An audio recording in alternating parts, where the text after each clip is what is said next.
I am back to talk to you about insurance, like I promised at the beginning. That it seems like an appropriate time to start that discussion following that music video about COVID-19 and the truckers' convoy that was protesting what could be called medical tyranny. Uh, okay, and that video is one that I'm the most proud of. It's amazing how much the lyrics of the song resonate with what was going on, and the song was from 20 years, almost 20 years before the pandemic. It's from 2003, American Life album by Madonna. But I mean, it almost seems like it was written for that situation. I mean, it just fits so perfectly. And I've actually been thanked by participants of the truckers convoy on YouTube in the comment section. I mean, I've made various versions of that video for different remixes. I can't remember which one. And so that would have been. I don't think that was a bot or an AI account. That would have been a real person thanking me for that. And so that would have been at a time when my channel was actually getting viewed by people. Okay, so it hasn't always been like how it is now. I am a free speech zone. I remain defiant. And, I got this t-shirt from Vancouver City Councillor, former, she's not anymore, but she used to be a Vancouver City Councillor, Ellen Woodsworth, who is a member of COPE, Coalition of Progressive Electors. So that would be a pretty far left party on the political spectrum. And I was interviewing her for my master's thesis about the redevelopment of the Little Mountain Housing Project in Vancouver, which was a crime against humanity that I exposed in my thesis. And so it was interesting to interview her. I mean, what was going on? Why think of that interview? It was right around the time that there was this big news conference from the mayor of Vancouver about Little Mountain, and he made an announcement that, it was on the noon news hour, it was like breaking news at noon, that he made an announcement that the remaining tenants who had managed to avoid displacement up to that point from BC Housing, the remaining tenants who were still there were going to be allowed to remain on the site. That was his big announcement. And almost at the same time that he was saying that, that news was being released, in fact, the tenants were given eviction notices. The remaining tenants that were supposedly being allowed to remain on site, big news conference from the mayor, they were actually being given eviction notices as that news conference was happening. It's just outrageous, right? And Ellen Woodsworth, she saw that too. Like, she saw that contradiction play out in real time as well. So it was, I would say that would be the value of my interview with her. She kind of just corroborated my take on that. And but she gave me this shirt, which the COPE party had made up these shirts at that time for the Olympics in Vancouver, the 2010 Winter Olympics, right? This was 2009, 2010. Oh no, when was I interviewing her? I would have interviewed her in the summer of 2010, so it would have been just a few months after the Olympics, but they still had the t-shirts lying around. Okay. And COPE, far left party, they were protesting the fact that the protesters against the Olympics were being limited to free speech zones. But other than that, protest was banned except for these designated zones. And they felt that was a violation of free speech. Free speech should be everywhere, not just restricted to certain zones. And so the COPE, Coalition of Progressive Electors, had these t-shirts made up. And that was that was a time when I felt very comfortable being on the left, when the left truly did value free speech, unlike today. So, I mean, this T-shirt now, with the passage of time, takes on an additional meaning. It's not just about the value of free speech. It's also, I mean, it just reminds me of how far the left has moved on that issue in such a relatively short time. I mean, 2010 wasn't that long ago, and the left was standing up for free speech, whereas the left is hostile to the concept of free speech 15 years later in 2025. So so that's not what I wanted to talk about, though. I'm using my free speech now to talk about something else. So yeah, the evils of the insurance industry. I've been needing to talk about this for a long time, and I'm not going to be saying this just because I'm a disgruntled former employee of Pacific Blue Cross.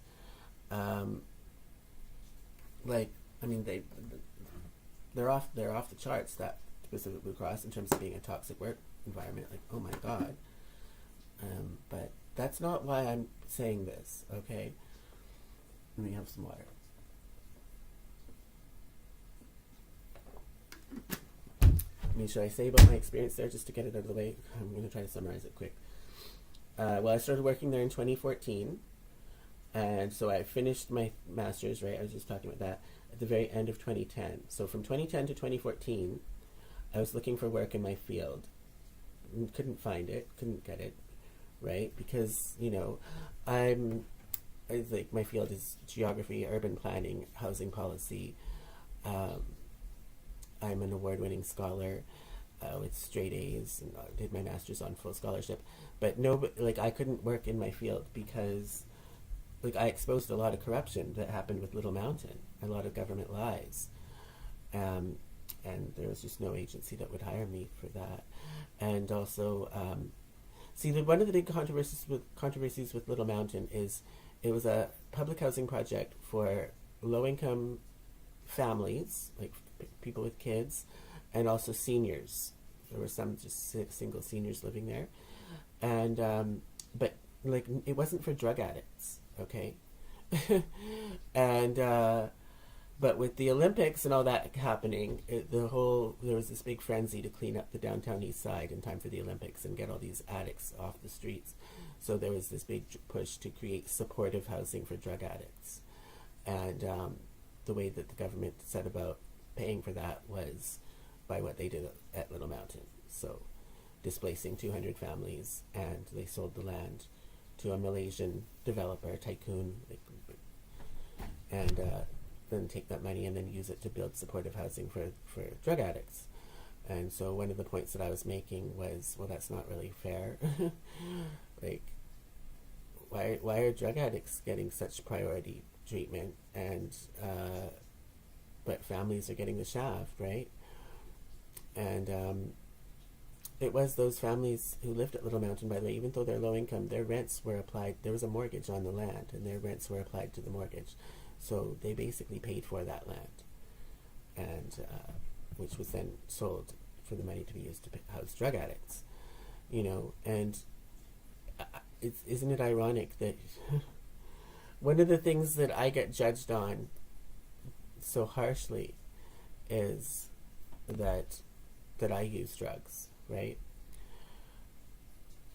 I haven't always used drugs the way that I do now, but it's been my life circumstances that have pushed me in that way. Like, I've played by the rules and should try to do the right thing, and it just never paid off. So I just feel like, okay, I might as well have some fun then, right? Like, there's no point in sticking to the straight and narrow when it doesn't pay off. That's been my experience. So that's the reason. And then when I started using, I found that it didn't have any. It made my life better, and it didn't have any of the negative effects that were being touted. So, how ironic that I end up being a drug addict. But my master's thesis was very critical of policies that cater to drug addicts, and I stand by that. Like, I don't think it's fair that they displaced 200 families who had nothing to do with they were not drug addicts, and then, but by doing that, raising money to pay for housing for drug addicts. Like, that doesn't seem right to me, whether I'm in debt to take drugs or not. Still doesn't seem right to me. Okay, so I became an enemy of the government for exposing that horrendous crime against humanity in 2010. So I couldn't get any work in my field. So I ended up working at Pacific Blue Cross, which is where it's like a family business. Okay, like, my sister works there. My fiance at the time worked there. My sister's mother-in-law worked there. Like, a whole bunch of people on her in-laws worked there. Family. It's the kind of place where, like, nepotism rules the day. Like, you have to know someone to get a job there. So everyone is somehow connected, pretty much, who works there. And I didn't really want to for that. I wanted to do my own thing, right? But I couldn't. And at a certain point, I had to get a grown-up job. Rents are expensive. I had to make money to pay my bills. And so I started working there at 2014, the very beginning of the year. And I was hired to work in the call center. Okay, so you're getting calls all day long from people calling in about their insurance claims for extended health benefits and drugs, and they have dental as well. But I did not do that. Like, some people are trained in dental call center, but I wasn't. I was on the extended health side of things, and it was good. It was good in the sense that it was a good pay. It was the most money I ever made in my life, pretty much. And it's union. I always thought I wanted to have a union job until I found out what it's really like. And really good benefits, right? They're a benefits company. So how do you think I got all these pairs of glasses that you see me wearing all the time? Because we were allowed to have $300 per year for glasses. But then remember I said my fiance worked there too, so I was a spouse on his plan, so I could have $300 on his plan every year for glasses too. I spent $600 a year on glasses. Okay, so, and every year I got glasses. Okay, so it was good in that way, but it's very stressful. Like, to work in the call center, it's a very stressful job because people are upset when they're calling into an insurance company call center. They're upset because their insurance claim hasn't paid, and they're very heavy topics that people are talking about. They're talking about things to do with their health, to do with their family. They might be calling about their kids, drugs that their kids that might need to take, or they're calling about finances. Like, these are pretty heavy topics. It's not like working like at the phone company call center, right? That's stressful too, but it's not as heavy as health insurance. And there was a great deal of pressure to, what was it? You had to do 14 calls in an hour. And I was hired just as on a temporary basis. It was a 6-month temporary contract. And in order to pass that and get extended for the rest of the year, and then you'd only be on a 1-year temporary contract, you had to do 14 calls an hour. Well, that's impossible. That's actually straight up impossible. Nobody ever did it. So I never did it. I never hit 14 calls an hour. But I still got to stay past my 6 months because all the people that I was hired with, nobody did it. Like, they would have had to just throw everyone out the door. It was an unrealistic quota. Okay. So that was recognized, I suppose. And so we were allowed to keep working there. And this was happening also when they were changing their computer systems, really like a major revamp to their computer systems, and which paved the way for how they do a lot of their claims now, which is through electronic submission. So they were making that transition, and they botched it, right? Like, they screwed it up, and it ended up that they needed even more workers. They were supposed to need less workers as a result of these computer changes, but they actually needed more because of the backlog of work, because of all the screw-ups that they made with their computer programming. Okay, so that was good, though, for me. So then after the 1 year of being on a temporary contract. I got extended past that because of that. Okay, um, but it was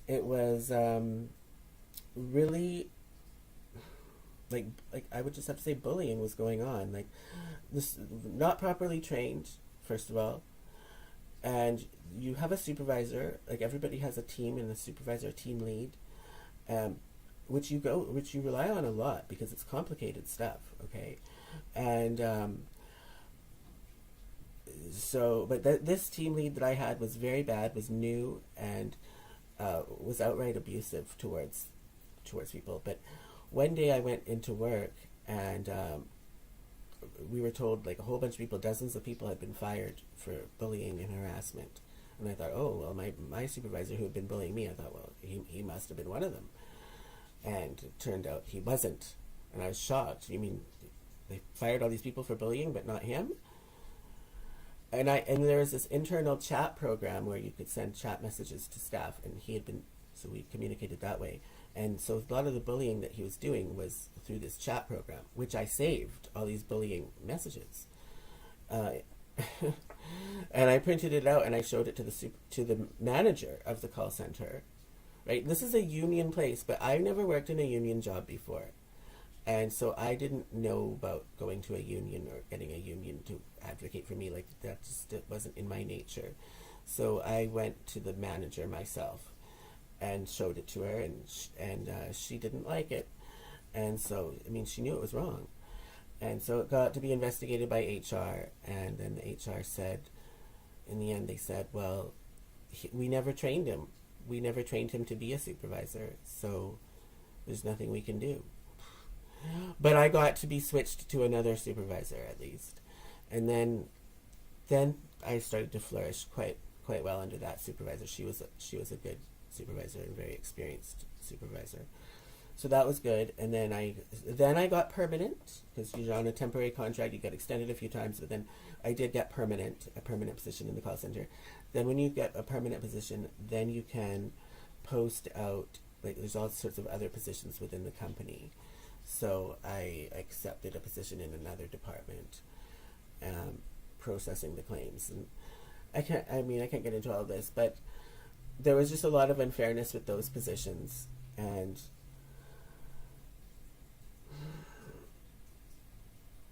the union is just so bad too. But how do I can't get into all that right now. I may as well, since I started. Like, okay, this is leading up to a contract negotiations for the collective agreement, and so the union was trying to ingratiate themselves with the staff because they knew that they weren't that popular. And in the claims department where they process the claims, again, it's people on temporary contracts, but most of them have permanent positions in the call center, but they live in fear of ever being sent back to the call center because it's so stressful. And so the union one day just before the strike came along and made an announcement. Everybody is being extended. Okay, it was everybody but turned out except for me, and like a few other people who had a very specialized position there that got neglected in that. And so the union made a deal with the employer, okay, in exchange for extending all these temporary staff, because the union generally would not want that. They want permanent staff. But we'll let you extend all these temporary staff, but we want you to post all your permanent positions that you need filled. And so they did that, and so I was in a position that was a permanent position that needed to be filled, but I was in a temporary person filling it. And but because they posted that, somebody with more seniority than me got it, bumped me out, and then I had to go back to the call center, which was basically because all these people, all the rest of the department had got extended. And it was just before my probation period would have ended too. And the manager of that department straight up told me that this deal had been negotiated, and So then I was back in the call center, and it was so bad. And then we did, but then I got to leave the call center again. It was just a lot of back and forth. And at one point, I was being sent back to the call center. So I had to go back to the call center because somebody with more seniority was taking my position. But then I ended up going back to the claims department later on. But then I had to go back to the call center because people with less seniority were taking my position, is how it worked out. And they would just, it was just so bizarre. Like whatever was going on was always going against me, but it was always totally inconsistent. And I just would try to, yeah. And there was this bitter strike that happened in 2017, all through that summer, and it wasn't even on the news at all. Like this, you would think the largest benefits provider in the province of BC on strike, that would generate some headlines, but it didn't. And it was just, the strike was kind of dumb too. It was just so that the people who worked there longer, who had more seniority, they were having their retirement package, the benefits for after they retire, cut down to the same level that the new hires were already get automatically. So that would have included me. I was more of a newer hire. So we went on strike for these people with more seniority so that they wouldn't have what we had. Okay. I mean, to be honest, I voted against that strike, and almost everybody voted for it. But I would talk to people, and they didn't even know that. They didn't even understand that that's what was the issue.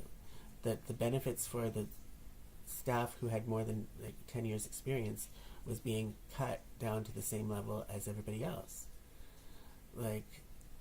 So they didn't even know that was the sticking point. Maybe if they did know, maybe they would have voted differently, I would think. But anyways, nothing came, the strike was a big waste of time from the union's point of view, because they didn't end up getting what they wanted in the end. And but then when we went back to work after the strike, that's when it really became a toxic work environment, because I remember the first day back, the management was out to get people, right? And they made a new policy that was called the zero tolerance policy, which means we want all the staff to follow all our policies that we have, to the letter, exactly, no exception, zero tolerance to any exception. The thing is, they have so many fucking policies. I mean, this is insurance. This is a bloated bureaucracy insurance company. They have encyclopedias, volumes of policies that you're supposed to follow, and many of them contradict each other. It's literally impossible to follow all of those policies. One thing will tell you to do one thing, and then one thing will tell you to do the exact opposite. Okay, so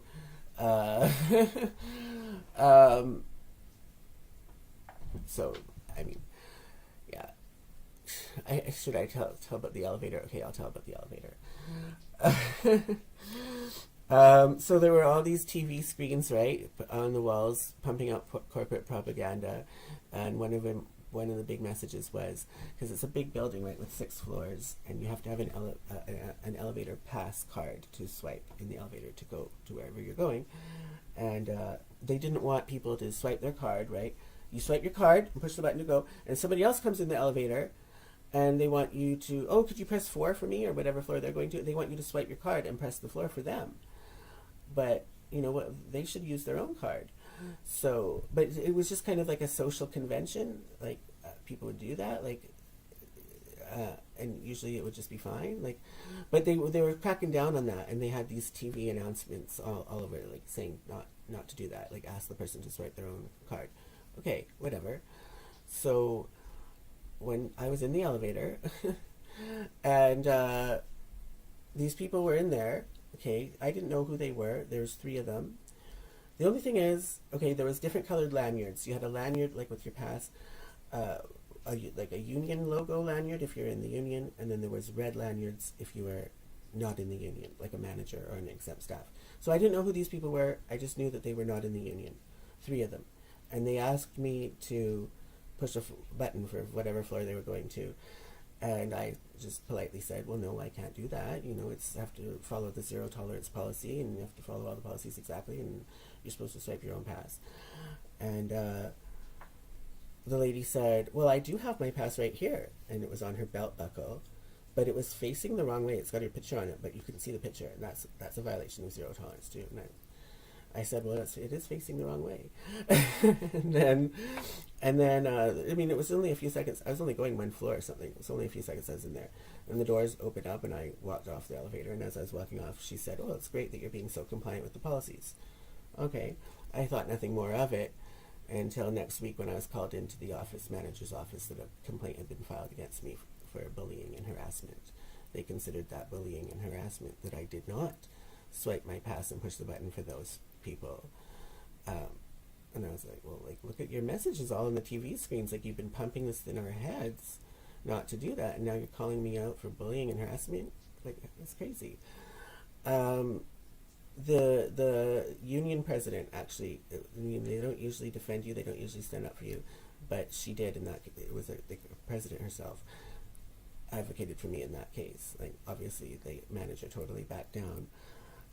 But then I said in that meeting, well, I should file a bullying and harassment complaint against those people because they're lying. They knew that I wasn't bullying them. That's why the lady said, as I was walking off, well, it's really good that you're being so compliant. She knew what the deal was, that I was complying with the policies. She knew I wasn't bullying, so she was lying, basically. Lying to get me in trouble. That's bullying and harassment right there. So I should file a complaint on her. Yeah, the manager and the union president both said, don't go there. Don't go there, bitch. Because there's 3 of them and there's 1 of you, and they'll all back each other up in their story, and so there's no way you can win that. And then I was like, really? Really? So if you go into the elevator and there's people and they all back each other up with the same story, it's a numbers game. There's anything could happen, and then but if everybody sticks to the same story, they could destroy another person. I had anxiety. Okay, keep in mind this is Vancouver, uber political correctness. I had this super anal retentive husband, so I had anxiety, okay, just generally. And the idea of being in an elevator where people could all lie about you, but as long as they all backed each other up, that lie would stick, that didn't sit well with me. And they didn't want to put cameras in there. They said, you're not allowed to record on your phone. I suggested that would be a way to handle those situations. So after that, I never went in the elevator. I just didn't want to take a chance. I didn't go in the elevator again. Okay, so this is showing you how toxic of a place it is.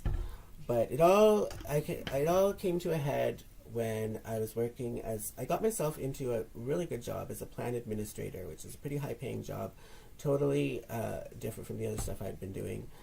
But it was a difficult training that I had to go through.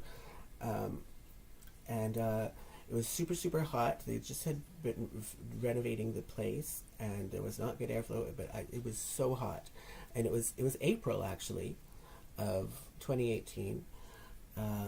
It was record-breaking heat wave going on that April in Vancouver. And I'd always worn shorts to the office in the previous summers. They called them dress shorts. You had to wear kind of dressy looking shorts, but as long as they were you couldn't wear sports shorts, had to be dressy shorts. That was okay.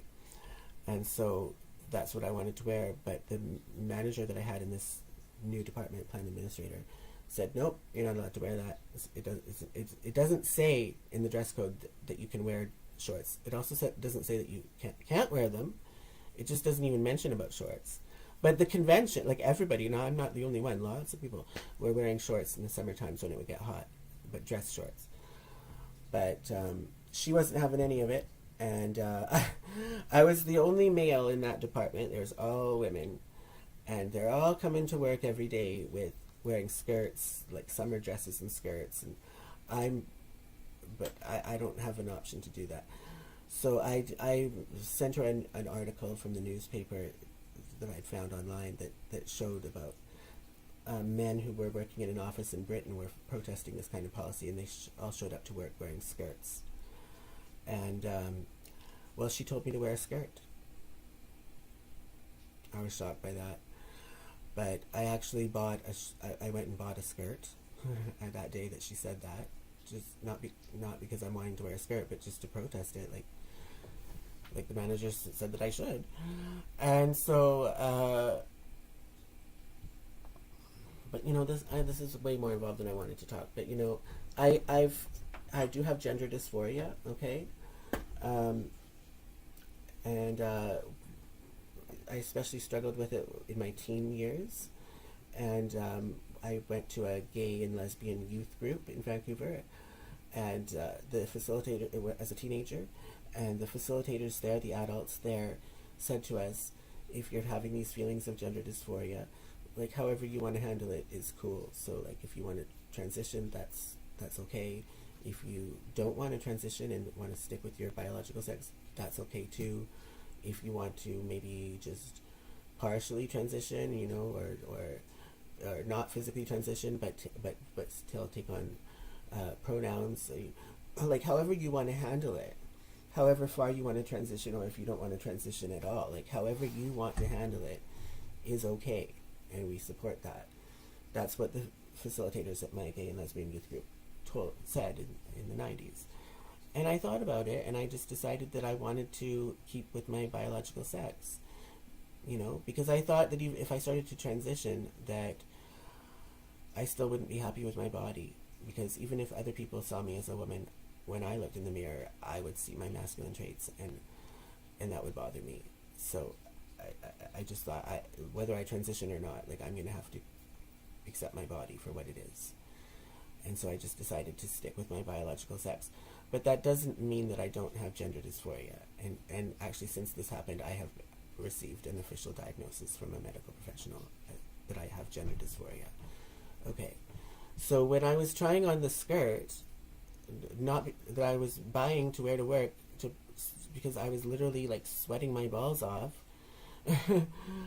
But when I was trying that on in the changing room, it just made me feel like, made me second guess that, like, did I make the right choice?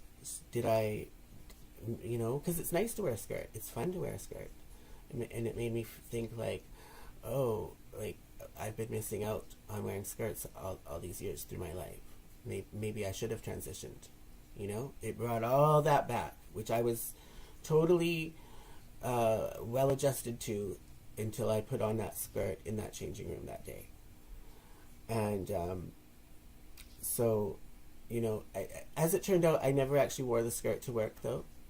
Like, I went to work the next day, and I had, in my backpack, I had the skirt, and I also had a pair of shorts.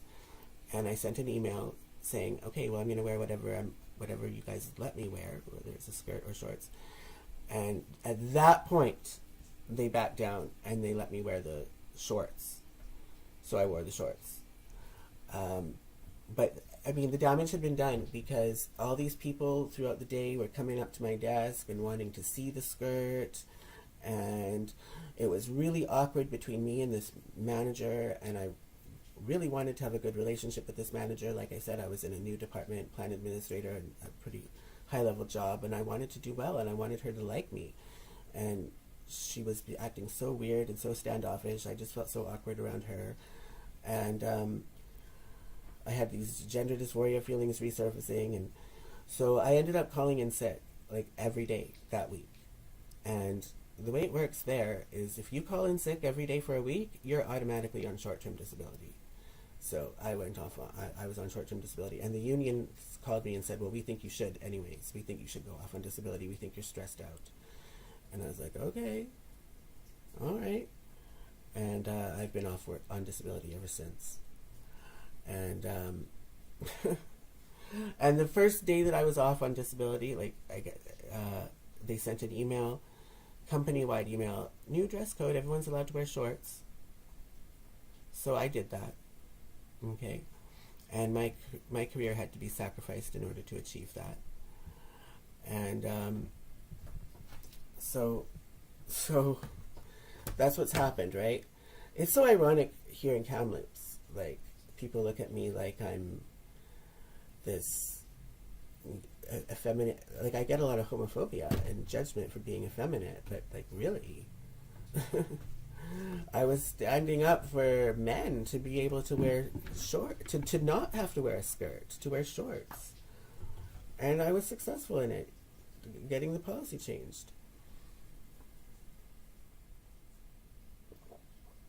Okay, so you get the idea. Like, it's a very crazy, regimented workplace.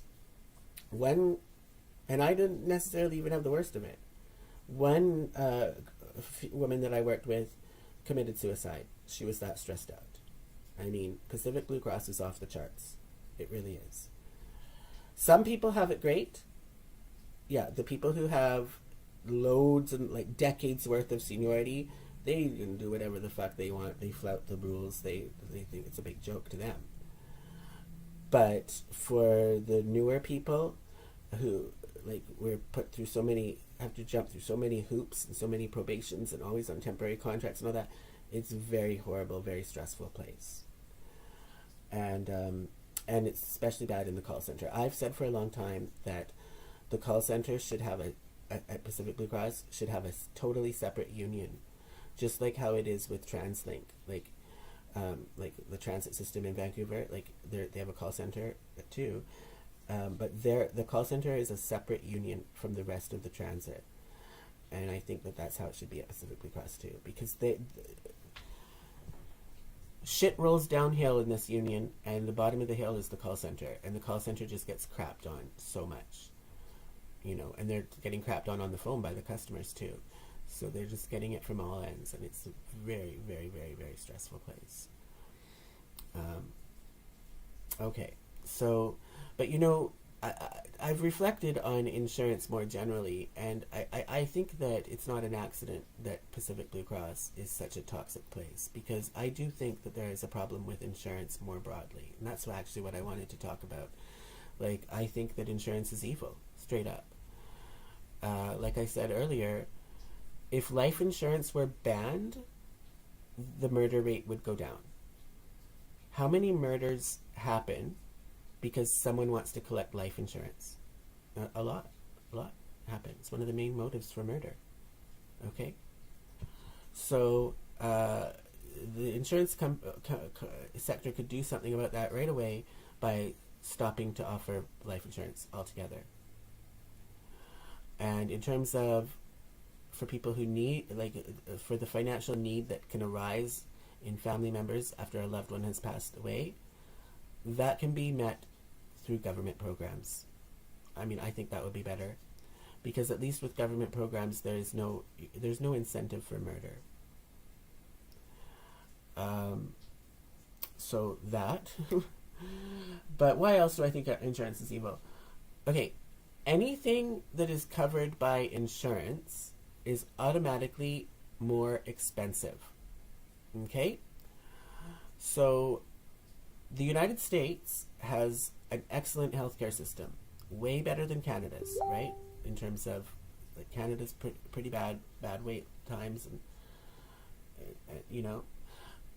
But the one thing negative about the U.S. system is it's very expensive. It's a great system for those who have it, but it's very expensive.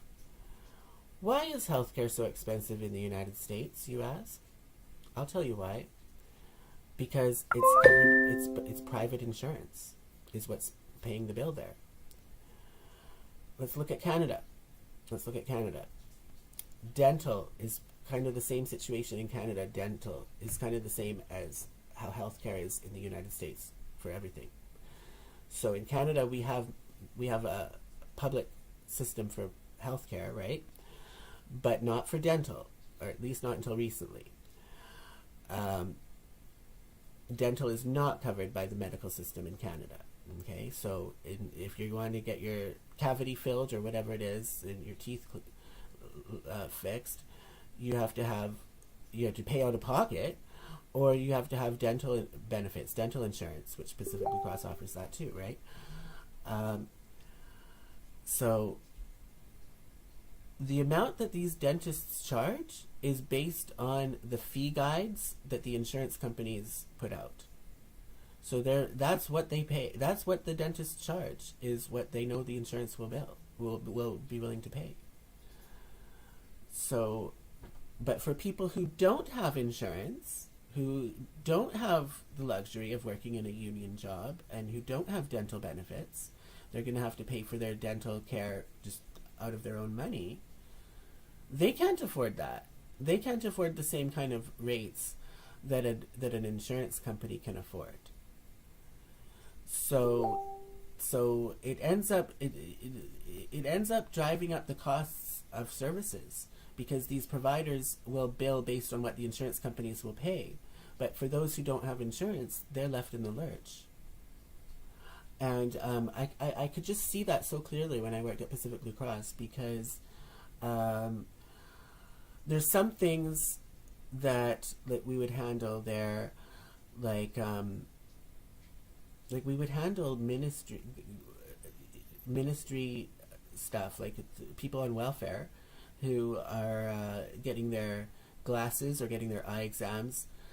Like they think welfare just covers it. Well,